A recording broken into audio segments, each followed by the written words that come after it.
Comme chaque semaine, je vous emmène découvrir les artisans qui font battre le cœur de l'Hexagone et les lieux qui font son prestige. Aujourd'hui, dans ce numéro spécial design, le musée des années 30 présente cette période marquée par les changements sociaux, culturels et politiques. À travers des pièces colorées, Stefania Di Petrillo explore les dimensions émotionnelles de la création. John Galliano donne au défilé de la maison Margiela un goût de voyage dans le temps et dans l'étrange, au cœur de la nuit parisienne.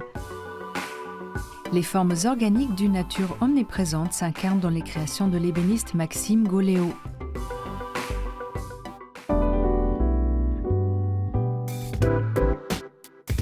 Impossible de n'avoir jamais croisé son assise. Sa silhouette vous dit forcément quelque chose, c'est la chaise A de chez Tolix. Le père de cette légende à 4 pieds, c'est Xavier Pochard, un pionnier du design industriel. Né en 1880, il développe rapidement un amour pour le métal. Artisan chaudronnier de profession, il s'intéresse aux procédés chimiques de la galvanisation, une méthode qui permet de préserver de la corrosion.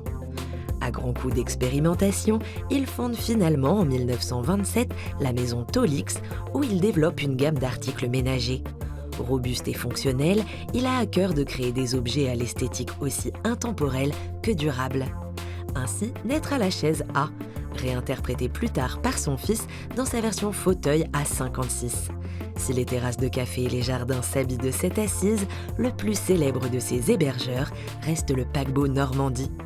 En 1935, le navire engage son voyage inaugural. À son bord, le mobilier art déco signé Jacques-Émile Ruhlmann côtoie les sièges de Jean Prouvé et l'argenterie Christoffel. Mais c'est sur le pont des matelots et des pompiers que trône fièrement notre Tolix. Si le Normandie connaît une fin tragique, notre assise, elle, continue de fendre les époques. Alors la prochaine fois que vous vous assiérez sur une chaise A de Tolix, rappelez-vous que derrière son allure simple se cache toute une histoire.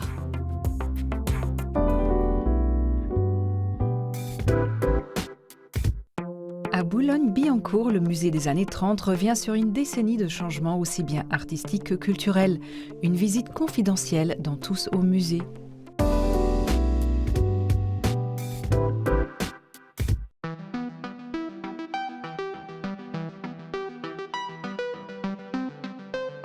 Le musée des années 30 de Boulogne-Billancourt est un musée dédié à l'art du XXe siècle. Comme son nom l'indique, il est plutôt concentré sur la période dite de l'entre-deux-guerres, en gros donc entre 1918 et 1939. Et il présente une partie de la création qu'on voit assez peu finalement, c'est-à-dire non pas les grandes avant-gardes liées au surréalisme, au cubisme, à l'abstraction, etc., mais plutôt à des artistes qui sont restés assez fidèles à une tradition dite académique. Implanté aux portes de Paris, dans la ville de Boulogne-Billancourt, le musée des années 30 se situe dans l'espace Landowski, un centre culturel municipal qui regroupe une médiathèque, 2 musées et un cinéma. La visite débute dès l'entrée avec un lieu dédié à la sculpture. Qu'elle soit faite de plâtre, de marbre ou de métal, le nu règne en maître, comme avec cette œuvre d'Alfred Jagnot. Il va réaliser un certain nombre de sculptures, dont ce grand marbre appelé Eros, qui est un relief monumental qui représente le petit dieu antique de l'amour au milieu de nymphes. Donc c'est une sculpture qui évoque à la fois tout ce répertoire classique, mais ici avec un art de la forme qui est beaucoup plus vers la géométrie, qui peut rappeler effectivement des expressions plus modernes du début du XXe siècle, et également cette recherche très ornée dans les surfaces, en particulier dans les détails de la peau, des chevelures ou des feuillages. Sculpture, peinture, dessin et mobilier, la collection très riche du musée a été constituée au fil des années depuis sa création en 1939 et continue encore à s'agrandir. En témoigne ce bas-relief acquis en 2023, qui est la seule œuvre publique de l'artiste Monrenon. C'est une œuvre très rare puisqu'elle a été réalisée par Ernest Morénon qui va participer en 1937 à la célèbre exposition internationale qui se déroule à Paris avec de nombreux chantiers monumentaux et notamment l'édification d'énormes pylônes en bois hauts de plus de 50 mètres au niveau de la place de l'Alma. Nous avons ici un témoignage de cette réalisation colossale avec 2 immenses piliers qui sont ornés de reliefs décrivant le travail du bois. Mouvement très présent au début du XXe siècle, entre toiles et sculptures, l'art colonial est fortement représenté au 3e étage du musée. Si une partie de ces productions est évidemment liée à une propagande, avec la volonté de l'État français d'assurer une promotion notamment culturelle de cet empire et en incitant les artistes à voyager. Une autre partie, et en particulier celle présentée dans les murs du musée de Boulogne, vise au contraire à montrer la variété, la dignité des populations du monde. Ville au passé artistique riche, pendant cette période d'entre-deux-guerres, Boulogne-Billancourt et Paris deviennent le refuge d'artistes de l'ex-URSS de confession juive qui cherchent un climat plus propice à la création, comme l'artiste Jacques Lipchitz. Ce bas-relief est une pastorale, c'est-à-dire un sujet avec des jeunes gens dans la nature en train de jouer de la musique, donc un genre de sujet qu'on peut trouver également dans l'art de la Renaissance ou des XVIIe et XVIIIe siècles. Et en l'occurrence, il y a une composition préparatoire pour un décor sculpté au début de la décennie 1920 pour le grand collectionneur et mécène américain Barnes. Au 2e étage, le visiteur peut contempler de nombreuses œuvres qui interrogent sur la place du corps et du portrait en peinture, ainsi qu'une salle sur des œuvres animalières. Pour clôturer la visite, le dernier étage offre une variété importante de mobilier et d'études architecturales que l'on pouvait rencontrer durant cette décennie. Nous sommes à une époque où le décor connaît une effervescence extrêmement importante, en particulier dans le domaine du mobilier, avec des productions qui sont parmi les plus emblématiques de l'histoire de l'ébénisterie, avec des plaquages de bois exotiques en France. Avec cette collection foisonnante qui s'étend sur plus de 3000 m², le musée des années 30 de la ville de Boulogne-Billancourt signe l'une des plus importantes collections au monde.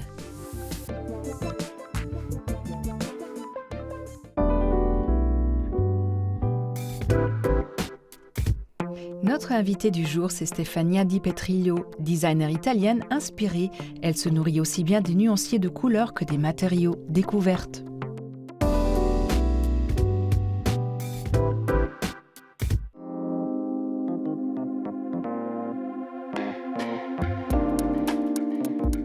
Bonjour Stefania. Bonjour Katharina. Stefania, vous êtes directrice artistique et designer et pour vous, il ne s'agit pas juste de créer un autre objet, mais de créer des objets qui durent dans le temps. Et pour ce faire, vous recyclez, vous upcyclez, vous mettez en scène, vous détournez. Bref, d'où vous vient cette passion pour les objets? Cette passion pour les objets vient sûrement d'une attitude très ancienne que j'ai depuis très jeune étudiante, d'aller chiner, d'aller regarder, d'aller marcher aux puces et aussi dans les quincailleries de tous les endroits où j'ai pu me rendre en voyage, que ce soit des tout petits endroits en Italie, les pays d'où je viens, mais aussi dès que je suis arrivée en France pour mes études. Je pense que la première chose que j'ai fait d'ailleurs, bien avant que ce soit un peu à la portée de tout le monde, j'étais chercher un vélo au marché aux puces de Montreuil. Donc j'étais toujours passionnée par ces objets qui existent déjà, pas forcément qui sont à créer, mais qui sont déjà sur des étalages de marché, et pouvoir les réinterpréter peut-être, ou y chercher une histoire, et voir comment elle peut être après racontée, ou lui donner une continuité. Voilà. Alors, on fait appel à vous dans des domaines très divers, que ce soit en direction artistique ou pour des vitrines, pour la mise en scène, pour la création d'objets, pour la stratégie des marques aussi. Quel est votre ADN, votre fil rouge dans tout ça? Les designers, ils doivent avoir un regard sur le monde un peu ouvert et nouveau, et surtout répondre aux personnes qui lui demandent d'intervenir dans les domaines pour lesquels il est appelé. Je trouve en tout cas, pour ce qui me concerne, qu'il ne doit pas se spécialiser en un seul domaine, mais il doit essayer d'avoir cette souplesse et cette ouverture d'esprit pour répondre justement avec son regard des designers au monde. En fait, il s'agit d'avoir une belle curiosité, oui, surtout. Je pense. Originaire de Parme, en Italie, Stefania Di Petrillo a adopté la France depuis 25 ans et a installé son atelier de design à Paris. Bercée par la matière, les couleurs et les possibilités qu'elle lui offre, Stéphania se laisse guider par son œil et ses inspirations qui l'emmènent à imaginer et concevoir tout un tas d'objets variés. Loin des logiciels, Stéphania griffonne sur ses carnets, puis petit à petit affine son trait et ses envies de couleurs avant de rapidement fabriquer une maquette, comme ici pour la création de ce lustre guinguette, imaginé avec et pour la cristallerie Saint-Louis. Pour qu'après, je ne sois pas surprise du résultat. Parce que parfois, la 3D, elle peut être très utile quand on doit faire une série de versions, donc version A, B, C, etc. Mais une fois qu'on a trouvé à peu près là où on veut aller, l'effet de passer sur une vraie tridimensionnalité et pouvoir bouger les choses, par exemple. Donc je trouve une matière qui peut ressembler en termes de brillance, des lumières, de couleurs, à ce que les cristals pourraient être. Et après, on retransforme. Une gestuelle et un processus créatif qu'elle applique sur la plupart de ses projets, mais avec des supports différents. Comme ici avec la couture pour sa collaboration avec la boutique de la Comédie Française, où elle a imaginé tout un tas de housses et trousses faites à partir des toiles utilisées pour protéger et inventorier les meubles de scène. Je pense que c'est une vraie valeur ajoutée. L'objet en soi, évidemment, il doit être désirable, il doit avoir une certaine esthétique, mais si en plus il a une mémoire ou une histoire à raconter, alors je pense qu'il y a quelque chose, c'est vraiment une valeur ajoutée pour moi, oui. Pour détourner les objets, ou pour en tout cas appréhender les objets, le mieux c'est quand même d'aller voir comment ils sont fabriqués. Absolument. Pour ça, vous allez, comme vous l'avez fait pour la maison Petit H, Oui. regarder comment travaillent les artisans. Et ensuite, vous en faites quelque chose d'autre. Petit H est une création de Pascale Moussard, qui à l'époque, ça fait un peu plus de 10 ans, elle a voulu, son grand credo était que rien ne se jette, mais tout se transforme. Voilà, oui. Tout se transforme. Et que la création chez Petit H puisse se faire à partir de la matière et pas à partir de la feuille blanche. Et j'ai eu vraiment la chance de pouvoir être appelée parmi les premiers designers à participer à cette aventure qui était naissante. Et comme on était un tout petit groupe de designers et de créateurs, on a eu la chance, avec Pascal, de sillonner la France et d'aller d'atelier en atelier pour découvrir comment la soie, les cuirs, les métals, la porcelaine étaient faits chez Hermès. Et c'est vrai, en tout cas pour ce qui me concerne, dès qu'on regarde comment les choses sont faites, c'est là qu'on a les idées. C'est ça votre source d'inspiration principale. Oui, et ça pas que pour Petit H, pour beaucoup de choses que je fais à la suite ou que je suis encore en train de faire. Une curiosité aiguisée et un dialogue avec les artisans qui permet de la canaliser et de booster sa créativité. La façon dont on parle à l'artisan, dont on parle à un métier qu'on aborde et trouver les solutions ensemble, ça c'est... je pense que c'est ce qui est presque le plus enrichissant dans mon métier, c'est-à-dire de trouver ces dialogues. Et souvent, c'est fait surprendre par des personnes avec une humanité très grande, avec une intelligence de la main et une intelligence aussi de l'objet, de la matière. Ils savent comment elle va réagir. Donc, parfois, les designers, ils sont un peu utopistes. Donc il faut que l'artisan soit là pour les ramener à la réalité de la matière, mais c'est essentiel de trouver ces dialogues et de les rendre intelligents. Un dialogue aussi présent lors de ces différentes collaborations, comme avec la marque Backsack qui partage les bureaux de Stéphania et qui imagine des bacs à plantes en toile géotextile. Ensemble, ils s'apprêtent à ressortir une ancienne collection de Stéphania d'assiettes émaillées, un univers outdoor et coloré qui a tout de suite été une évidence pour Marion Lioro, graphiste de la marque. Stéphania fait partie du paysage de Backsack depuis toujours. On a pratiqué cette vaisselle avant d'essayer de penser à une collection restreinte. C'est pour ça que ce qui est chouette en ce moment dans le travail qu'on est en train de faire, dans le choix des des couleurs, des formes aussi, des formats. C'est vraiment un jeu, ça représente vraiment l'art de vivre outdoor, représenté par Baksa. Cette réutilisation des objets, ou en tout cas cet amour de l'objet que vous avez, vous le traduisez très bien dans votre rubrique dans le journal Le Monde, Oui. Écologiquement Vôtre. Qu'est-ce que vous nous racontez dans cette rubrique exactement? Ça fait vraiment partie aussi de Oui. votre travail. C'est une partie très importante de mon travail parce que c'est vraiment une page blanche différente. Oui.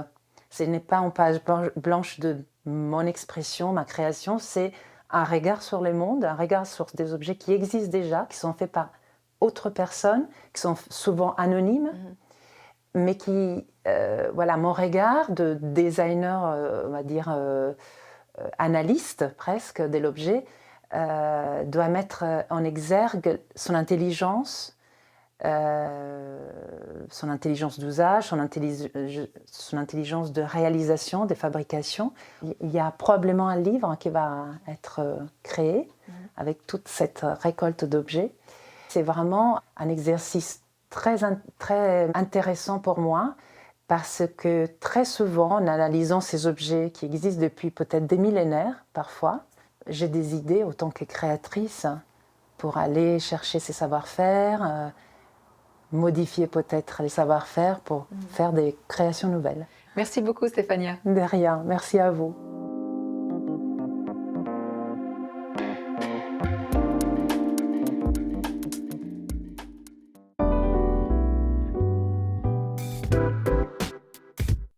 Peter Mullier fait perdurer à sa manière l'esprit d'Azdine Alaya en jouant avec le travail minutieux et la beauté des lignes. Zoom dans En mode.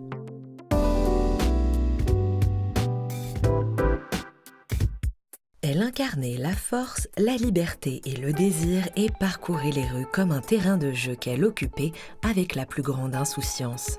C'est bien sûr la femme Alaya, en osmose totale avec un vêtement qui faisait tourner toutes les têtes.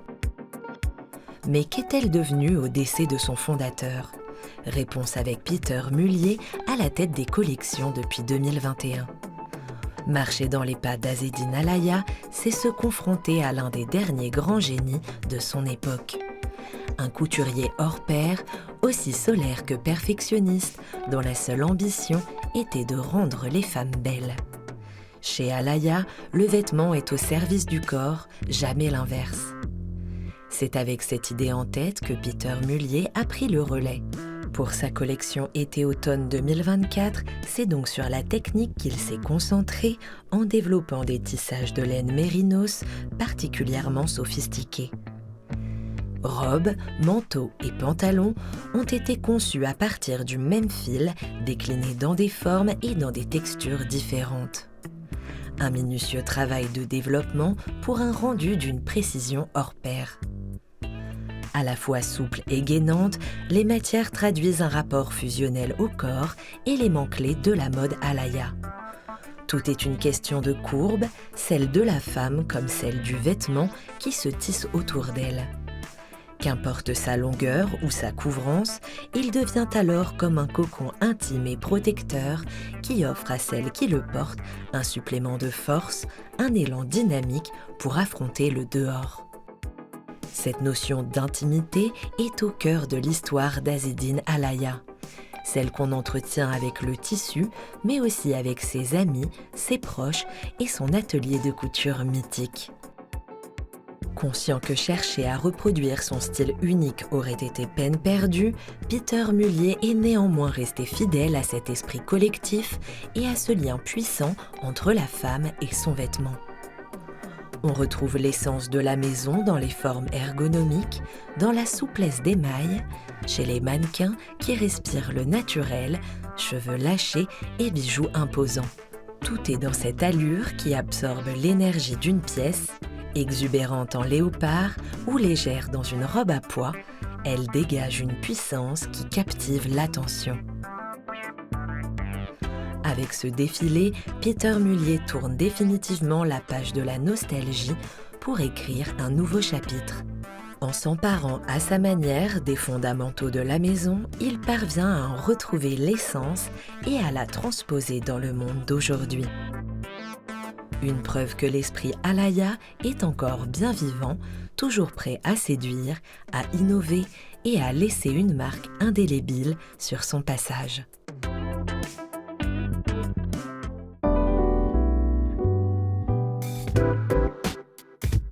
Ébéniste et designer bordelais, Maxime Goléo donne vie à des créations où l'épure et la matière vibrent ensemble pour le plus grand bonheur des yeux.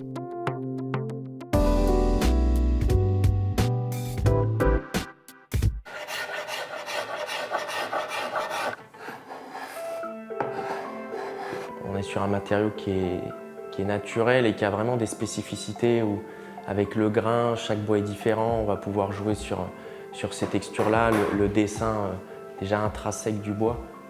Et c'est déjà une matière qui est pleine de caractère et de personnalité, il va falloir essayer de sublimer ça. Il y a des projets de sculpture par exemple où j'avais pas forcément d'idée au départ, et c'est vraiment en voyant ma pièce de bois, le dessin où l'idée est venue au fur et à mesure. Et il y a vraiment un lien qui se crée avec l'objet, le corps entier dialogue avec la matière et c'est beaucoup de temps et d'énergie, mais c'est une chorégraphie, quoi, une danse avec le bois. Après des études de design aux Beaux-Arts de Bordeaux, Maxime Goléo rencontre le bois et continue vers un diplôme des métiers d'art en ébénisterie avant de lancer son atelier en 2020. Happé par les formes organiques de la nature qui l'entoure, Maxime a puisé sa première source d'inspiration lors d'un stage en Thaïlande. Dès le début, j'ai décidé de m'éloigner de tout ce qu'on avait l'habitude de voir, des formes géométriques et rectilignes, pour vraiment aller sur des formes beaucoup plus organiques, sensuelles et épurées. Après, ça s'est vraiment concrétisé en Thaïlande, où quand j'étais en Thaïlande, j'ai vraiment été passionné par les arbres et les interactions avec le paysage urbain. On voit les racines, les branches qui s'entremêlent, fusionnent, ça forme, on a une multitude de formes harmonieuses et naturelles. Et ça, c'est une vraie source d'inspiration. Dans un carnet de croquis, Maxime dessine des courbes, des idées de forme et petit à petit développe un meuble. Mais pour garder un contact avec la matière, fort de son expérience aux Beaux-Arts, il fait des maquettes en argile. Le but du modelage, ça va être déjà d'introduire une émotion. Et c'est d'être toujours en contact avec la matière, parce que le dessin, à ce stade-là, ça ne suffit plus. Voilà, on a encore le geste qui intervient, on a les outils, on vient dessiner une ligne, souligner une courbe, dresser une arête. Et ça, c'est quelque chose qu'on ne peut pas faire en dessin. Plusieurs essences se trouvent dans son atelier, chacune avec ses particularités. Matériaux vivants, Maxime joue avec les multiples possibilités que la matière lui offre. Pour former ses meubles et objets, petits ou grands, il utilise la technique du lamellé-collé, qui consiste à coller des morceaux de bois ensemble afin de créer une plus grande surface. Et là, pour gagner du temps, donc sur mes lames, au lieu d'avoir des gros morceaux de bois, je viens déjà les préformer. Je les colle entre elles et comme ça, j'ai à peu près déjà ma courbe et j'ai plus qu'à venir sculpter et à suivre mes différentes découpes. Et on vient déjà anticiper un peu les contraintes du bois, parce que le bois, c'est un matériau vivant qui va être amené à bouger. De faire un collage en anticipant le veinage du bois, on vient réduire un peu cette déformation-là. Après un temps de séchage, Maxime peut ensuite commencer à former ses courbes et ses arrondis. Une étape de façonnage qui nécessite de nombreux outils, électriques et manuels, comme ces différentes râpes ou ce racloir. Donc là, on est sur un racloir qui est fait sur mesure pour avoir la courbe souhaitée. Et donc c'est affûté, on a un petit tranchant ici. Et ça va nous permettre de racler pour surfacer le bois. Et je vais pouvoir toujours maîtriser la courbe que je veux. Et c'est un outil à main où on va vraiment... Alors que le ponçage qui sera fait à la machine, ça va être beaucoup plus dur de maîtriser.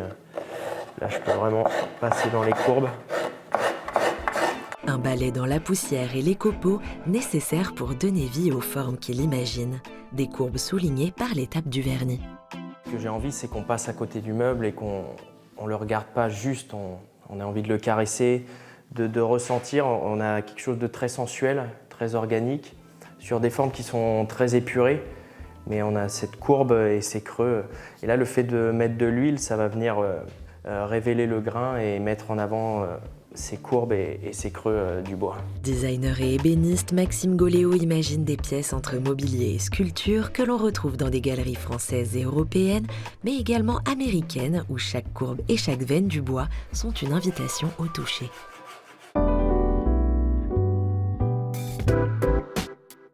Version française est déjà terminée. J'espère que ce numéro spécial design vous a plu. On se retrouve très vite pour toujours plus de découvertes. Bye!